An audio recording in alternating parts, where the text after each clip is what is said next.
할렐루야. 아멘. 오늘 말씀의 제목은 임마누엘이라 하리라라는 그런 말씀의 제목이 되겠습니다. 여러분 신앙생활 하시면서 임마누엘이라는 말 한 번이라도 들어보셨겠죠? 네, 다 들어보셨을 겁니다. 이 말은 히브리어로 임마누, 이게 우리와 함께하다라는 뜻이고요. 그 다음에 엘은 하나님이라는 그 두 가지가 합쳐져서 하나님이 우리와 함께하시다라는 그런 뜻입니다. 오늘 본문 말씀은 남쪽 유다 아하스 왕 때에 북쪽에 있는 이스라엘 베가와 아람 왕 르신이 연합을 해서 남쪽 유다를 치려고 계획을 하고 있는 거예요. 좀 비유가 될지 모르지만 지금 북한과 중국하고 연합을 해서 지금 남쪽 우리를 치려고 하는 것이나 비슷하다고 볼 수가 있는 거예요. 그럴 때에 아하스 왕이 얼마나 두려웠겠습니까? 1대1로 싸워도 지금 이길지 말지한데 두 연합군이 이제 남쪽 유다를 치려고 계획을 하고 있는 것입니다. 너무 두려워 떨고 있으면서 이들을 대항하기 위해서 어떻게 하면 좋을까 생각하면서 아수르 왕에게 도움을 요청해야지 하는 그런 마음을 가지고 있을 때에 하나님께서 그것을 아시고 이사야 선지자를 보냅니다. 아하스 왕에게. 그래서 아하스 왕에게 보내서 두려워하지 말며 낙심하지 말라고 이제 위로를 하시는 겁니다. 이 두 나라를 하나님께서 패망시키겠다고 이제 말씀을 하신 거예요. 우리가 읽지는 않았지만 9절에 보면 그렇게 나옵니다. 그 두 나라를 패망시키겠다는 거예요. 그러니까 이 아하스가 아마 굉장히 약해져 있는, 믿음이 연약해져 있는 그런 상태였던 것 같아요. 그럼 하나님께서 믿지 못하거든 너는 징조를 구해라. 그럼 징조를 구하라고까지 이제 확인을 시키고자 하셨던 겁니다. 근데 아하스가 뭐라고 합니까? 구하지 않겠다 하는 거예요. 어떻게 보면 굉장히 겸손한 척하지만 사실은 믿음이 없는 거죠. 하나님을 시험하여 징조를 구하지 않겠나이다 그래요. 여러분 하나님께서 말씀하시면 무조건 순종하면 되는 거예요. 아멘. 뭐 이유 달 필요가 없는 거예요. 아멘. 하나님께서 징조를 구하라고 해놓고 이렇게 징조를 구했는데 너 왜 또 그런 거 구해? 이렇게 하시는 하나님이신가요? 절대 그렇지 않은 거예요. 그런데도 구하지 않았던 거예요. 아마 이렇게 위급한 상황에 징조를 구해서 뭐 하나 뭐 이런 아마 불신앙의 마음이 컸던 것 같아요. 그 이후에 보면 그는 아수르 왕에게 도움을 요청을 했던 것을 볼 수 있습니다. 그런데 하나님은 그의 불신앙과 상관없이 한 징조를 또 말씀을 하셨는데 그 징조가 바로 우리가 읽었던 14절 말씀인 겁니다. 14절 우리 다시 한번 읽어보겠습니다. 시작. 그러므로 주께서 징조로 너에게 주실 것이라. 보라 처녀가 잉태하여 아들을 낳을 것이요 그 이름을 임마누엘이라 하리라. 아멘. 네, 상식적으로 그 당시에는 이 말씀을 이해할 수 없었을 것입니다. 이 말씀은 바로 나중에 보면 신약 성경에 예수 그리스도의 탄생과 연결되어 있다는 사실을 또한 알 수 있는데요. 마태복음 1장 22절에서 23절을 보니까 이 모든 일에 된 것은 주께서 선지자로 하신 말씀을 이루려 하심이니 가라사대 보라 처녀가 잉태하여 아들을 낳을 것이요 그 이름은 임마누엘이라 하리라 하셨으니 이를 번역한즉 하나님이 우리와 함께 하시다 함이라 그랬습니다. 예수 그리스도의 탄생을 이때 예언을 한 거예요. 예언을 해주신 거. 이게 이제 징조로 해주신 거죠. 여러분 하나님이 함께 하시면 어떤 전쟁이라도 승리할 수가 있는 겁니다. 아하스는 그거를 몰랐던 것 같아요. 믿음이 그만큼 연약해져 있는 그러한 상태였구나라는 것을 볼 수가 있습니다. 여러분 우리 인류에게 있어서 가장 큰 기적 중에 하나가 뭘까요? 예수님 성육신 하신 거예요. 하나님이 육신을 입고 이 땅에 오신 거예요. 이걸 바로 인카네이션이라고 그렇게 신학적으로 말하는데 이게 바로 라틴어에서 나온 말입니다. 즉 하나님이 사람에 대신 사건을 말하는 거예요. 성자 예수 그리스도께서 인간의 몸을 입고 세상에 들어오신 그 사건을 인카네이션이라고 그렇게 말을 하는 겁니다. 이렇게 성육신 사건으로 인해서 보이지 않던 하나님을 볼 수 있고 만질 수 있고 경험할 수 있었던 겁니다. 하나님은 천지를 창조하신 분이십니다. 우리가 눈으로 보지는 못했지만 성경이 그렇게 다 기록하고 있잖아요. 다른 종교의 경전에는 천지를 창조했다고 나왔는지 안 나왔는지 저는 잘 모르겠어요. 분명히 안 나왔을 거예요. 왜요? 그렇게 말을 하면 완전히 거짓말하는 게 되기 때문에 그렇게 말을 할 수가 없겠죠. 그런데 하나님은요, 천지 창조를 어떻게 했는지 구체적으로 창세기에 다 기록을 해놓고 있는 겁니다. 그러니까 우리는 그 말씀을 믿어야 하는 거예요. 하나님은 온 우주 만물을 창조하셨고 또 온 우주 만물에 충만하게 계시는 분이 우리 하나님이십니다. 그러나 우리 인간은 물질 세계에 속해 있기 때문에 하나님을 육신으로 볼 수 없고 또 느끼고 경험할 수 없어서 아무리 하나님께서 인간에게 말씀을 주셔도 들을 때뿐이에요. 돌아서면 또 그대로 살지 않는 게 우리 인간인 겁니다. 이스라엘 백성들이 그랬잖아요. 매일매일 그들은 하늘에서 만나를 내려주시는 그 만나를 아침에 먹었는데도 낮에는 뭐예요? 하나님을 안 믿어요. 그 말씀을 안 믿는 거예요. 그런 기적이 어디 있는지 몰라요. 나쁜 기적이죠. 오늘 아침에 하늘에서 만나가 내려오는 걸 그걸 먹었어요. 그런데도 하나님의 기적을 안 믿고 하나님의 말씀을 안 믿고 그렇게 살아는 거예요. 왜 그럴까요? 물질 세계에 속해 있는 인간이 하나님을 우리 눈으로 볼 수 없다는 그런 것 때문에 못 믿는 겁니다. 그래서 하나님께서 육신을 입고 이 땅에 오신 거예요. 요한복음 1장 14절에 보니까 말씀이 육신이 되어 우리 가운데 거하심에 우리가 그 영광을 보니 아버지의 독생자의 영광이요 은혜와 진리가 충만하더라 그렇게 말씀하고 있습니다. 말씀이 육신이 되어 우리 가운데 거했대요. 이것은 천지 창조하신 그 놀란 사건과 거의 맞먹는 거예요. 우리 인간에게 있어서는 천지 창조만큼이나 큰 기적 중에 기적이요 신비 중에 신비인 것입니다. 왜 그럴까요? 우리는 영원히 지옥불에 던져질 수밖에 없는 그런 우리에게 예수님께서 오셔서 기적적으로 오셔서 천국문을 열어주셨기 때문에 그런 겁니다. 이것이 인간에게 베푸신 하나님의 놀라운 사랑 중에 사랑인 거예요. 할렐루야. 아멘. 요한복음 3장 16절에 보니까 이렇게 말씀하십니다.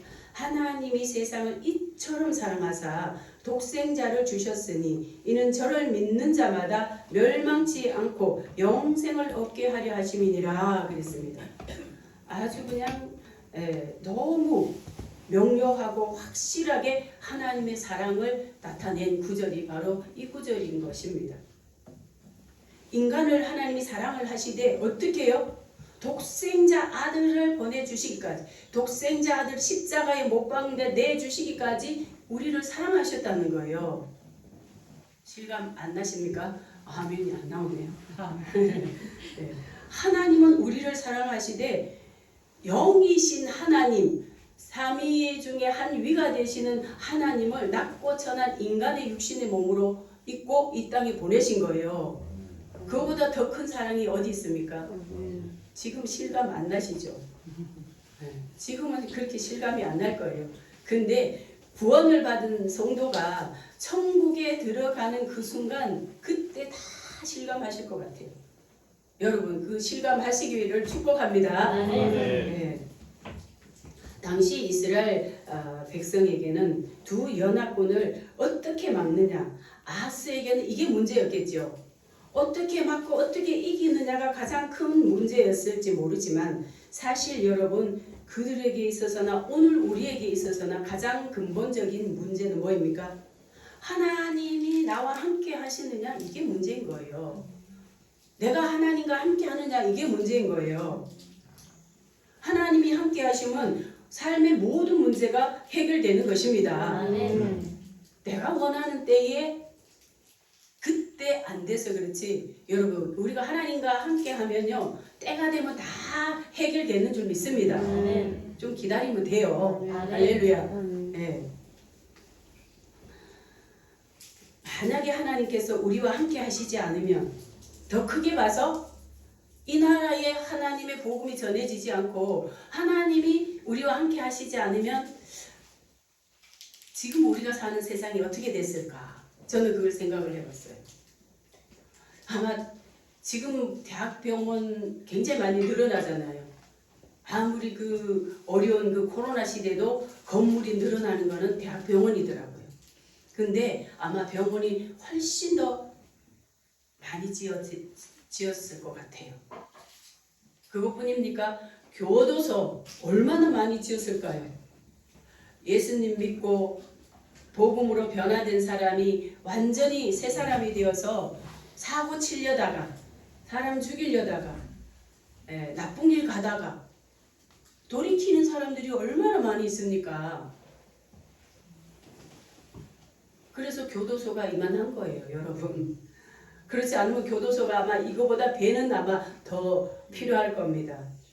그것뿐입니까? 가정 파탄은 얼마나 됐을까? 저는 그것도 생각해 봤어요. 예수님 안 믿으면 믿는 성도들 중에 정말 하나님을 만나고 하나님을 체험한 그런 성도들 중에 정말 하나님이 말씀으로 말씀으로 주셨기 때문에 그 말씀 때문에 이혼하지 않고 가정 파괴되지 않고 다시 회복되어서 행복하게 사는 사람들이 얼마나 많이 있습니까? 그렇잖아요. 그래서 만약에 하나님이 우리 가운데 안 계시다면 이 세상 저도 이 땅에 없을 것 같아요. 저도 아마 살지 못했을 것 같아요. 지금까지. 그리고 알코올 중독자들 더 많을 것 같아요. 그래도 하나님께서 우리와 임마누엘 하고 계시기 때문에 이 세상이 이렇게라도 잘 돌아가는 줄 믿습니다. 이스라엘이 지난 역사를 보면 그렇습니다. 전쟁할 때마다 하나님이 함께 하시느냐 함께 하지 않느냐가 문제였지, 상대방이 뭐 얼마나 군사가 많으냐 강한 나라냐 큰 나라느냐 이게 문제가 되지 않았어요. 성경에 다 나와 있잖아요. 우리가 잘 알고 있는 다윗과 골리앗과의 싸움에서 볼 수 있는 것도 그렇습니다.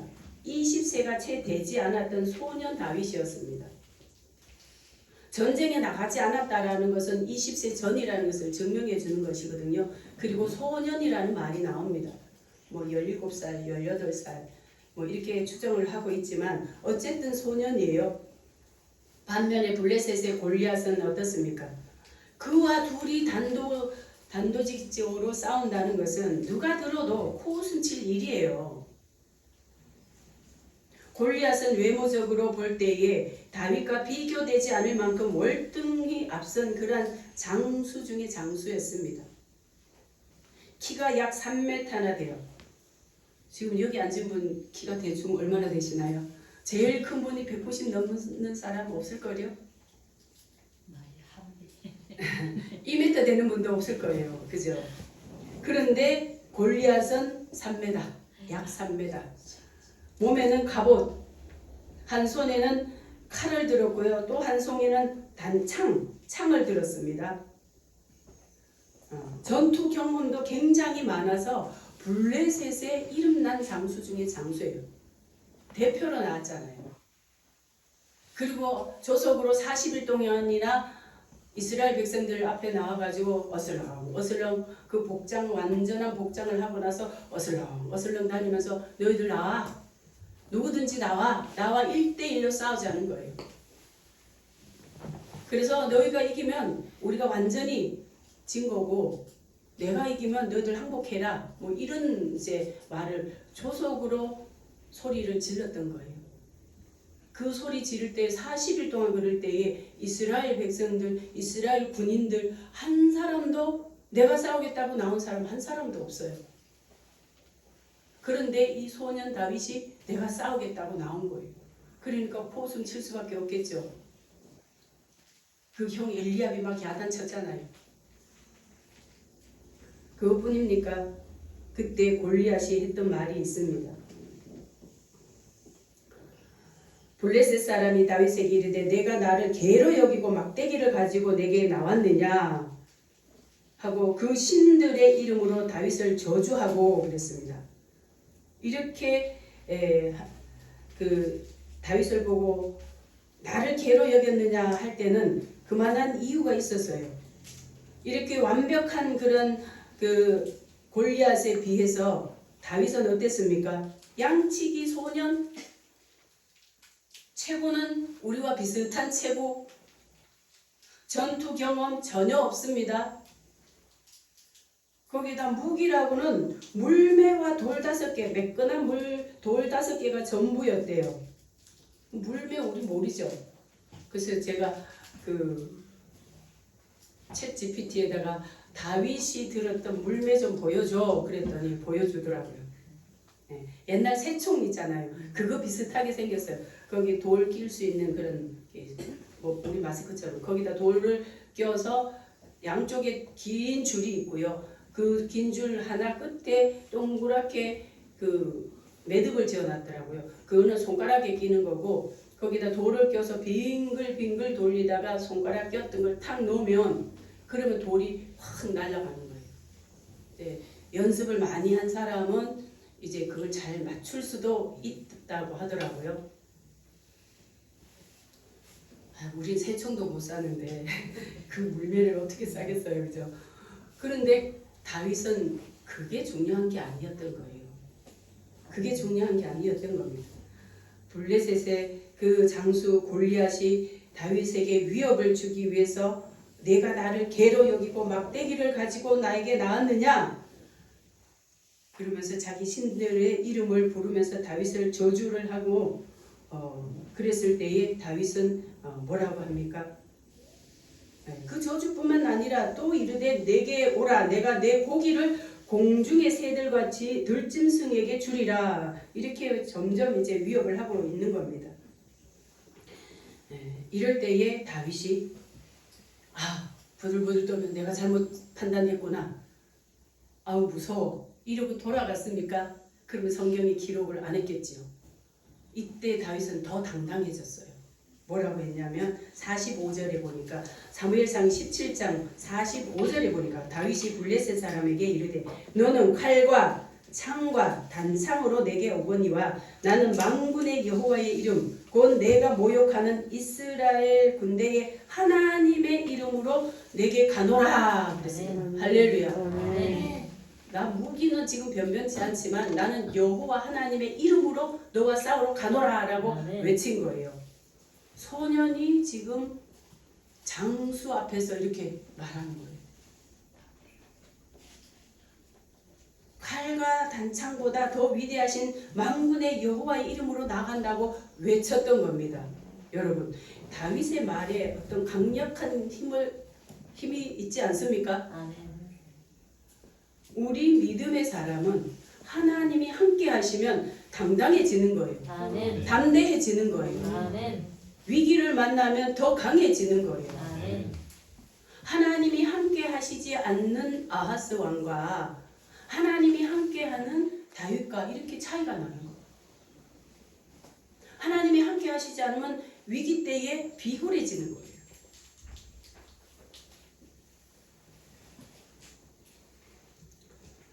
여러분, 우리가 영적으로 강해지고 위기 때에 담대해지고 강해지려면 어떻게 해야 돼요? 평소에 우리가 하나님과 함께 해야 되는 거예요. 늘 주님과 함께 해야 되는 거예요.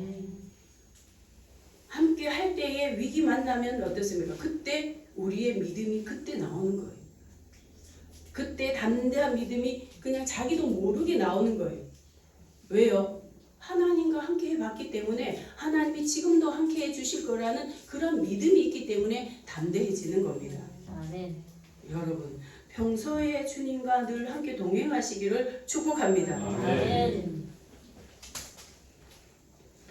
14절에 하나님께서 반드시 승리해 주시겠다고 이제 징조까지 구하라고 하셨는데도 왕이 한없이 나약해서 그것까지도 포기하는 걸 볼 수가 있습니다. 우리 11절 한번 같이 읽어보겠습니다. 시작. 너는 내 하나님 여호와께 한 징조를 구하되 깊은 데서든지 높은 데서든지 구하라. 무엇이든지 구하라는 거예요.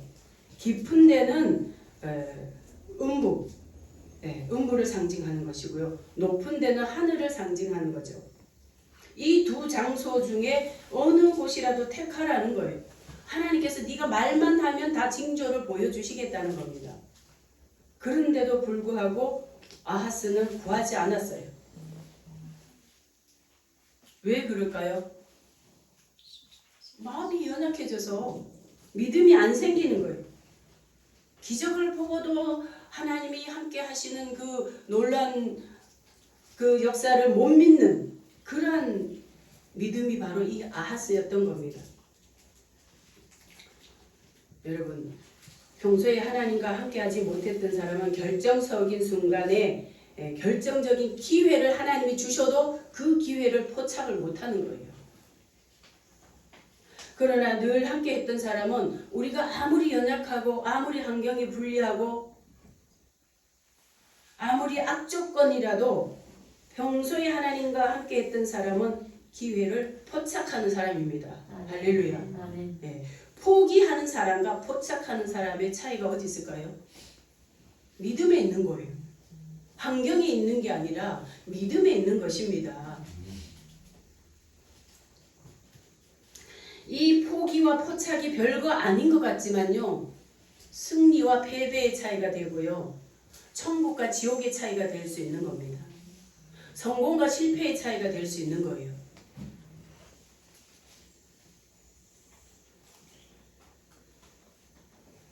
그래서 우리는 어려울 때 하나님을 찾는 것이 아니라 위기 때 하나님을 찾는 것이 아니라 평소에 늘 임마누엘 하시는 하나님과 동행해야 되는 줄 믿습니다. 그래야 우리 살다 보면 위기가 뭐 미리 예고를 하고 옵니까? 그렇지 않잖아요. 갑자기 온단 말이에요. 그럴 때에 우리가 하나님과 동행했던 사람은 하나님을 찾게 돼 있어요. 당당해지게 돼 있는 거예요. 하나님께서 기회를 주셨을 때 그 기회를 놓치지 않고 포착할 수가 있는 것입니다. 오늘 13절 또 한번 읽어보겠습니다. 시작. 이사야가 가로되 다윗의 집이여 청컨대 들을지어다. 너희가 사람을 괴롭게 하고 그것을 작은 일로 여겨서 또 나의 하나님을 괴로우시게 하려느냐. 아멘. 네. 아하스가 그 하나님께서 기회를 주셨는데도 그 기회를 못 잡으니까 이사야 선지자가 안타까웠던 거예요. 그래서 뭐라고 합니까? 다윗의 자손이여 그러잖아요. 다윗의 집이여 그러잖아요. 청컨대 들을지어다. 얼마나 안타까웠겠습니까? 네. 다윗 신앙과 지금 아하스 신앙 비교되지 않습니까? 다윗의 후손이에요. 남쪽 유다는 이 왕가가 다윗 왕가 후손입니다. 그러면 아하스 왕도 그것을 이어나가야 될 책임이 있는 거예요. 그 다윗 왕가를 이어 계승해 나갈 그런 책임이 있는 그런 왕인데도 불구하고 불신앙을 보이는 거예요. 다윗 왕가의 운명이 지금 흔들릴 위기에 있는 것입니다. 여러분, 하나님은 언약의 하나님이신 줄 믿습니다. 에덴 동산에서 아담과 맺은 언약 있죠. 한 가지 법 주셨잖아요. 그 한 가지 법이 뭐예요? 에덴 동산에 있는 모든 과일 다 먹어라. 임의대로 먹으라 그랬잖아요. 다 먹어라. 그런데 한 가지만 먹지 마라 그랬어요. 이 한 가지 먹지 마는 게 뭐예요? 금단의 열매인 거죠. 그런데 그 언약을 파기한 사람이 인간이었던 겁니다. 그래서 그 언약대로 흘러내려오는 거예요. 지금까지. 인간의 대표격이었던 아담이 그거를 언약을 파기했기 때문에 저와 여러분은 아무 죄도 없이 그 원죄를 짊어지고 태어난 겁니다. 다윗과 맺은 언약이 있죠. 무지개 언약이 있습니다. 물로 다시는 온 세상을 심판하지 않겠다는 그런 언약. 노아와 맺은 언약. 그게 무지개 언약이고요. 그 다음에 아브라함과 이삭과 야곱과 맺은 언약이 있었고요. 그 다음에 다윗과 맺은 언약이 있는데 그는 다윗을 통해서 그 왕권을 계속 유지하겠다는 거예요. 끝까지 유지하겠다는 겁니다. 이사야 9장 7절에 보니까 그 정사와 평강의 더함이 무궁하며 또 다윗의 위에 앉아서 그 나라를 굳게 세우고 자금 이후 영원토록 공평과 정의로 그것을 보존하실 것이라 그랬습니다. 그 왕위를 보존하실 거래요. 그래서 우리 예수님이 누구의 후손으로 오셨어요? 다윗 왕의 후손으로 오셨습니다. 만왕의 왕으로 오실 예수 그리스도에 대한 것까지 지금 이사야 선지자가 지금 예언을 해주고 있는 것입니다. 하나님은 언약의 하나님이십니다. 언약하신 것은 반드시 이루시는 분이십니다. 그러므로 우리는 언약의 하나님과 언제나 임마누엘을 하시기를 바랍니다. 그러나 오늘 아하스는 그것을 거부한 거예요. 하나님께서 무엇이든지 구하라고 했는데도 그것을 받아들이지 않았습니다. 못한 거죠. 왜? 불신앙 때문에 받아들이지 못했던 것입니다. 여러분, 우리 하나님은 언제나 우리를 택했기 때문에 언제나 우리와 함께 하시고 우리의 가까이 계시는 겁니다. 호세아 6장 3절에 보니까 오라 여호와를 알자 힘써 여호와를 알자 그의 나오시면 새벽빛같이 일정하니 그랬습니다. 하나님을 제대로 알아야지 하나님이 어떤 분인지 알고 그분의 말씀에 따라서 우리가 순종할 거 아니에요. 그래서 힘써 알자는 거예요. 여러분 대충 알지 마시고 하나님을 제대로 아시기를 축복합니다. 힘써 알아야 되는 거예요. 그래야 우리 믿음도 다윗처럼 견고하게 세워갈 수가 있는 겁니다. 하나님은 택한 백성들에게 약속하신 대로 일정하게 오십니다. 우리가 놓치지 말고 우리 주님과 항상 동행을 해야 되는 거예요. 하나님과 동행하지 않으면 우리가 떠나면 하나님과 동행할 수가 없는 것입니다. 다윗은 비록 나이는 어렸지만 양치기 소년일 때 항상 하나님과 동행했어요. 그가 쓴 시를 보면 특히 시편 23편 보면 하나님과 동행했잖아요. 부족함이 없을 정도로 그는 하나님과 동행한 그런 소년입니다. 그러니까 결정적인 순간에 그 골리앗, 상대방의 골리앗, 장수 중의 장수를 물맷돌로 그냥 한 방에 무너뜨릴 수 있는 그런 능력이 나왔던 겁니다. 사람에게서 나온 것이 아니라 임마누엘 하시는 하나님께서 역사하신 것입니다. 그러므로 우리가 하나님께서 오셔서 임마누엘 하시리라. 오늘 이 시대에는 뭐예요? 육신으로 오신 그 예수님은 이제 올라가셔서 부활승천하셔서 하나님 보좌 우편에 계시고 바톤을 이어받아서 성령께서 오셨습니다. 성령께서 영으로 오셔서 우리와 함께 계시는 겁니다. 여러분이 저와 여러분이 그 하나님과 늘 동행해야 되는 거예요. 그래야 우리가 어려움 만났을 때 담대해지는 겁니다. 강해지는 겁니다. 하나님께서 기회 주셨을 때에 기회를 포기하지 않고 포착하는 성도가 될 수 있습니다. 저와 여러분이 다윗과 같은 그런 믿음으로 늘 승리하고 또 우리가 이 땅에서 정말 우리 삶 다 할 때까지 승리하고 그 나라에 갈 때도 우리가 저 밑에 나라가 아니라 저 위에 있는 나라로 가게 되시기를 주님의 이름으로 축복합니다. 우리 함께